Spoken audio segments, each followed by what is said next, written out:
just want to thank PV for giving me this opportunity because isn't he the best lead pastor Cross Church has ever had?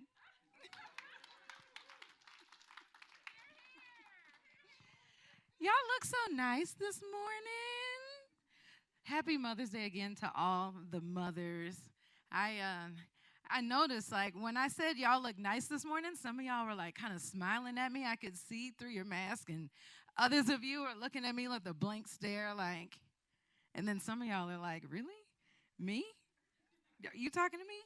Yes. And I don't know why, like, as women, sometimes it's easy for us to, like, deflect, right? We're all guilty of it. I'm like, somebody will say, oh, Joy, you have a nice dress on. And I'll be like, this old thing? These rags? See, I got this from the thrift store 10 years ago. It's like, girl. But I really think that social media has really added to, like, women insecurity. You guys agree? I'm going to tell you right now, this is going to be interactive. I'm going to need y'all to talk back to me. I'm going to ask you some questions. I want answers. It's, like, not rhetorical. So, so speaking of, like, social media, I was on there yesterday, and y'all, there's a company that specializes in Instagram influencer bodies. Did you guys know that? It was like for the low price of $10,000, you too could have a non-invasive Instagram body. I was like, that's why we are insecure. Everybody is trying to have these cute little Instagram bodies. But today, we are going to talk about how to be comfortable being imperfect. Perfectly imperfect. So we have two. That's right. Let's give it up for being imperfect, right? So we have two scriptures today, just two. It's going to be short and sweet. Romans 8:28, which we all pretty much should know by heart because it's PV's favorite verse. That's not why I picked it. I know what you're thinking. And Psalm 139:14. So Romans 8:28, we know that all things work together for the good of those who love him and are called according to his purpose. And Psalm 139:14, I praise you because I am fearfully and wonderfully made. Your works are wonderful. I know that full well. And if we don't know that full well right this second, we will by the time this message is over. So, thank you, Kim. So what does it mean to be perfectly imperfect? Well, we need to find peace in imperfection. So where I work, I have a motto for our staff and our crew, and I tell them, like, look, we are not striving for perfection here. We are striving for excellence. And I need you to know that striving for excellence is not the same as striving for perfection, particularly in a work setting, because we feel like, some of us have goals that we need to reach, and if we're not perfect, then, they may look down upon us. But at the end of the day, when you're striving for excellence and not perfection, it does four things for us. One, it allows for our failures and mistakes. Two, it highlights our strengths while accepting our weaknesses. Three, it holds us accountable for mistakes while taking steps to improve. And four, it results in maturity, courageousness, and places us on a path to excellence. So what does that look like? I'm sure there's anybody in here like on the brink of wanting to start a business or have started a business before? I figured there was somebody. So let's just unpack that a little bit. So you want to start a business and you're like, I'm kind of scared to step out because what if I fail? What if I make mistakes? And the question is, what if? What if you do? What if you do fail? What if you do make mistakes? The reality of the situation is you will in some way, shape, or form. So you just go into it knowing that some days are going to be really good days, some days maybe not so much, but it's okay. It highlights our strengths while accepting our weaknesses. Now, if you guys are anything like me, I know the things I'm strong in, and then the things that I'm most weak in, I just delegate to other people. That's a tidbit for y'all. Look, you don't have to be strong in everything. Delegate those things that you're weak in. It holds us accountable for mistakes while taking steps to improve. Every time you make a mistake, you should learn from it. And by learning from it, that should bring about improvement. And all of that results in maturity, courageousness, and places you on a path to excellence because when you start a business, you gain some wisdom. You're a little more mature than when you started. You're courageous because you were kind of teetering on stepping out on faith and you did it. And then it places you on a path to excellence because you want to be excellent in all you do. Now, the thing is, perfection is unattainable. If you look it up, it'll say it's an abstract and subjective concept. I'm like, what? That's deep just for the word perfection. So what does that really mean? It's really just a fantasy. Because whatever one person deems as perfection may not be perfect to the other. So, speaking of Instagram, as you start getting, since this is Mother's Day, this one little piece we're really going to tailor just to the women. So, when you start getting older and you're, comparing yourself and you're like, oh, I'm 40 now, these hormones, this extra weight is loving on me a little bit more than I would like. Am I right? That's right. So this is what I've come to understand. I had this light bulb moment yesterday that your current weight is somebody else's goal. I was like, okay, yes, let's clap to that. So y'all, let's just be kind to ourselves. Be kind to each other. Because at the end of the day, the search for perfection is like a long, tireless journey to absolutely nowhere. So let's just accept being perfectly imperfect. Now, where there's authenticity, you will find imperfection. Because we can recognize inauthenticity a mile away, right? You're talking to somebody and you're like, she's fake. Y'all know. You know. So embracing your weakness is truly a sign of strength because you are allowed to both be God's masterpiece and a work in progress all at the same time. That's it. That's it. We're all a work in progress. So at the end of the day, we can all agree that we're all flawed, right? But here's the mic drop moment. The presence of someone else's success, beauty, or intelligence is not the absence of your own. Can we clap to that? Let's just repeat that. Let's get that in deep down in our spirit. The presence of someone else's success, beauty, or intelligence is not the absence of your own. Now, in the old school Baptist churches, they'd be like, turn to your neighbor. And now that we have these masks on, you won't be offended to who might be sitting next to you. You get my drift, right? So let's go ahead and do that. Tell the person next to you, the presence of someone else's success, beauty, or intelligence is not the absence of my own. That's a whole mood right there. That's a whole mood. That's a vibe. That's a vibe.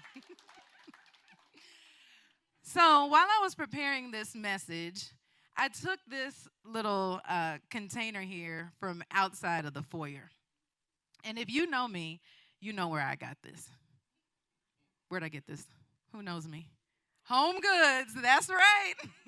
Home Goods didn't know it was going to make it into this message today.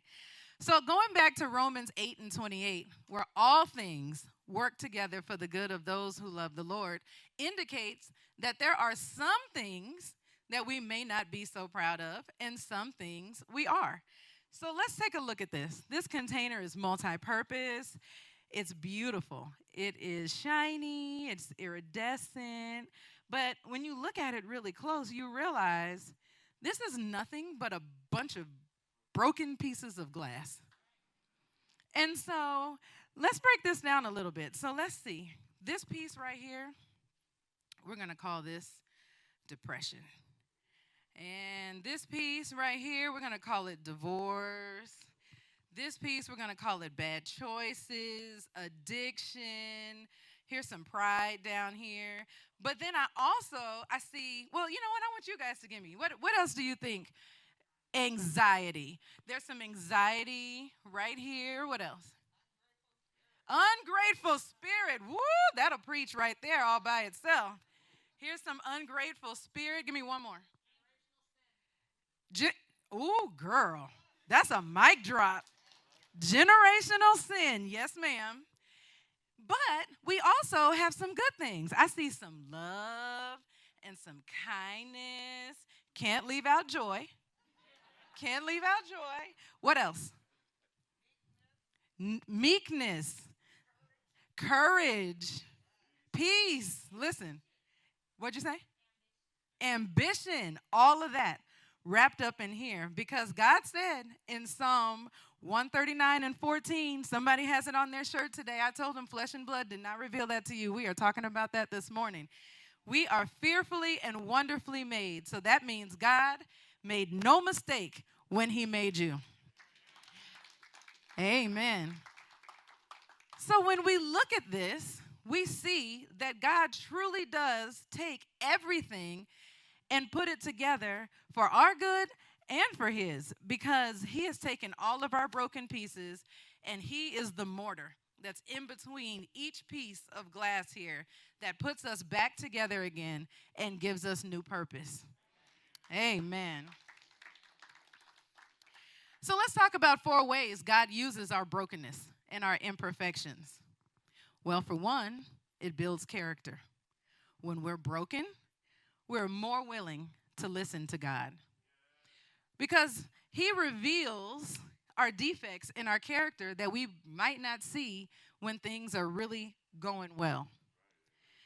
And it's at this time we can ask him to exchange our weakness for his strength. There's so many. The song said it earlier today. That song could not have been more perfect for this message. It also brings us closer to him because we all know it's human nature. When we're going through some things, we're praying harder. I see y'all at church more. No, I'm just kidding. But, in all honesty, we realize we can't do it on our own. Jesus said in Matthew 11:28 and 30, you don't need to turn there, I'm going to read it to you. Come to me, all you who labor and are heavy laden, and I will give you rest. Take my yoke upon you and learn from me, for I am gentle and lowly in heart, and you will find rest for your souls. My yoke is easy and my burden is light. In our brokenness, we seek and we need Christ. It also helps us to push into our purpose. And I'll tell you, in one of my seasons of brokenness, I was unemployed. And I had that human hopeless feeling. And so I decided I'm going to turn this negativity into something positive. And every time the doors of the church were open, I was there serving. What can I do? What can I do? What can I do? And from that, I realized I love things that are creative. I like to make things with my hands. At that time, that church really used like a lot of glitter for all of the women ministry activities. And so I would come home head to toe in glitter. And as a result of that experience, a business was born. It was called Beauty and the Bling. Some of you guys remember Beauty and the Bling because you remember that pink bling mobile that was riding around town. Now PV drives it, and we took the pink rhinestones off. But God transforms our most broken seasons, our sinful moments, and he really turns them into something that will give him glory. Another thing is testimony. When we go through things, it's not just for us. We have to share the experiences, even the embarrassing ones, even the ones you were like, I don't want anybody to know this is going on in my life. But here's the thing. When you hold on to that story, you are really blocking someone else from their blessing. God needs you to share that story to encourage somebody else. It strengthens our faith because when you're in those storms and you're praying the way that you are, just feverishly, the Lord is going to show up. He always does. It's just at that time you're a little more focused in hearing him. There's evidence of his faithfulness. He will never leave us or forsake us. It helps unbelievers become believers. And at the end of the day, whether you have one or two purposes, I can tell you your purpose here on earth is to make other disciples. And that looks like sharing your story and turning unbelievers into believers.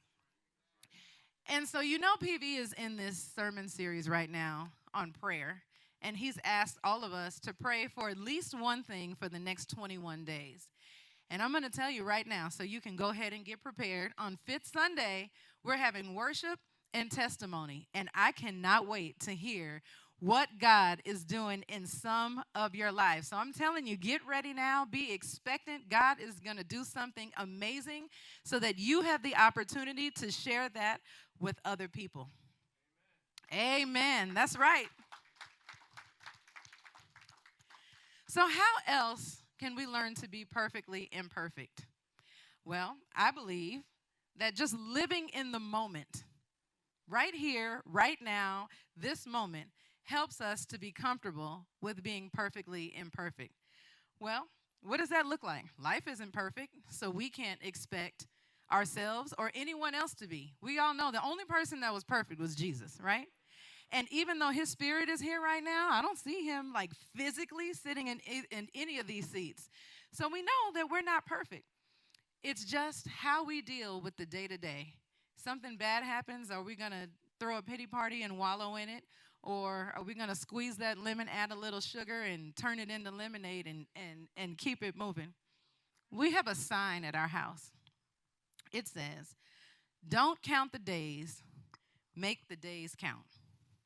And every day we live, God gives us another opportunity to do just that. It's really easy to live in the past, right? The good old days. I know I have some. I have some good old days. But those days are over. And it's really easy to live in the future, looking forward to what may happen. The real challenge is facing the present, right here and right now, because it doesn't give us the luxury of saying, I'll do something about my temper one day. I'll commit to God. I'll come to church when I get my life together. No, ma'am. No, sir. Right now. I'm going to work on my health on Monday. Monday, I'm going to start eating clean. Y'all know Monday never comes, right? Because the second you make that decision, it's somebody's birthday, and then there's cake, and you're like, I said Monday, but maybe that's just me. I don't know, but that's what I do. And so on and so forth. You fill in the blank. But at the end of the day, we really should not put off for tomorrow what we can do today. So there's no better example of this, in my opinion, than in the 11th chapter of John.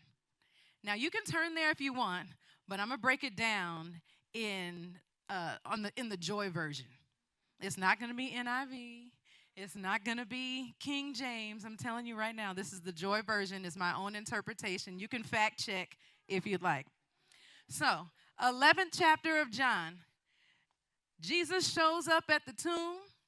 His homeboy Lazarus has been dead for 4 days. Now, y'all know back then they didn't have like all that embalming and, so can you imagine like on the 4th day? Woo, child, it was buried. Stanky. And so Lazarus' sister, Martha, is like, Jesus, if only you had been here. Like she's having a meltdown, right? But she knew about Jesus' past miracles. She knew what he was capable of doing in the future, but she was freaking out in the present, having a pure meltdown. I just imagine Jesus was like, these are my Jesus sandals. He was like, Martha, chill, relax. Like, you of all people know who I am. Y'all, at Cross Church, we know who he is too. We sing it all the time. What is this? I want you to sing it with me.